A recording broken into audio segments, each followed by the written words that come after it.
Սուրբ գրքում Աստված հայտնում է, որ Մեսիան պիտի գա եւ դառնա աշխարհի փրկիչը։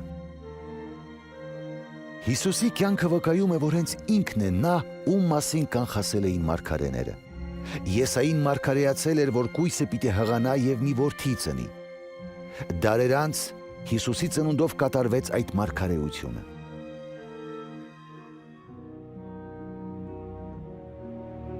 Աստվածաշունչը վկայում է, որ այն Սուրբը, որ պետք է ծնվեր,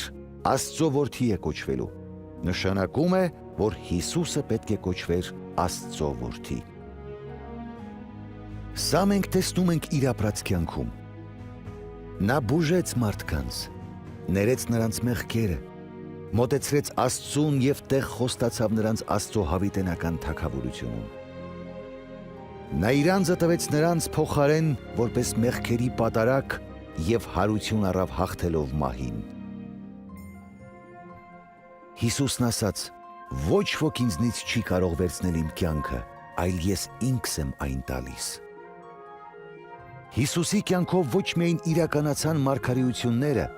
այլև հաստատվեց Աստծո Սուրբ Խոսքի ճշմարիտ լինելը։ Մարգարեները ասել էին. «Տիրոջ խոսքը անթերի է եւ հավիտենական»։ Հիսուսն ինքն ասաց. «Երկինքն ու երկիրը կանցնեն, բայց իմ խոսքերը երբեք չեն անցնի»։ Մարդը Եդեմական պարտեզում չհնազանդվեց Աստծուն։ Նա ընտրեց իր ուրույն ճանապարհը եւ իր գործերը բաժանեցին իրեն արարչից։ Հիսուսը եկավ մեզ լիառատ կյանք տալու։ Սուրբ Գիրքն ասում է, որ բոլորը մեղք գործեցին եւ մեղքի վարձը մահն է։ Սա նշանակում է հոգևոր մահ, այսինքն հավիտենական բաժանում Աստծուց։ Ինչպես Աստված Աբրահամին խոյ տվեց որդու փոխարեն, այնպես էլ Հիսուսին ուղարկեց մեր փոխարեն մեռնելու համար։ Նրա կյանքը, մահը եւ հարությունը վերականգնեց հարաբերությունը Աստծո եւ բոլոր նրան ապավինողների միջև։ Այժմ ոչ միայն ներված են նրանց մեղքերը, ովքեր հետևում են Հիսուսին, այլև նրանք փրկված են Աստծո հավիտենական դատաստանից։ Նրանք գիտեն, որ դրախտը իրական է եւ որ ապրելու են նրա հետ հավիտյան։ Հիսուսն այսօր յուրաքանչյուր մարդու առաջարկում է կյանք եւ ազատություն մեղքից ու նրա իշխանությունից։ Սա չի նշանակում լոկ հետևել մի կրոնի, այլ վստահել Հիսուսին, որն ասում է.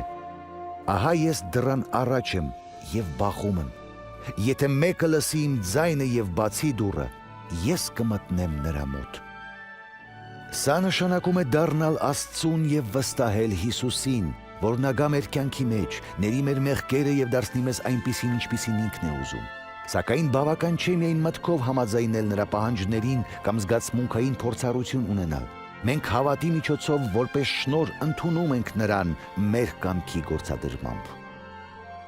Երբ մարդիկ պատրաստ են դառնալ Հիսուսի, Մեսիայի հետևորդները, նրանք կարող են խոսել նրա հետ մի պարզ աղոթքի միջոցով։ Հավանաբար դու հիմա պատրաստ ես բաց անել քո սրտի դուռը Աստծո առջև։ Եթե այդպես է, կարող ես միանալ այս աղոթքին։ Տեր Հիսուս, ես քո կարիքն ունեմ։ Փառք քեզ, որ իմ մեղքերի համար մեռար խաչի վրա։ Ես խոստովանում եւ զղջում եմ իմ գործած մեղքերի համար։ Ես բացում եմ իմ սրտի դուռը եւ ընդունում քեզ որպես իմ փրկիչ եւ Տեր։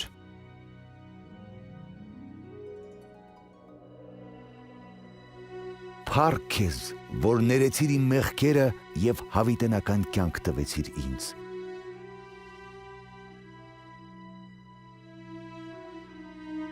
Դարձրու ինձ այնպիսին,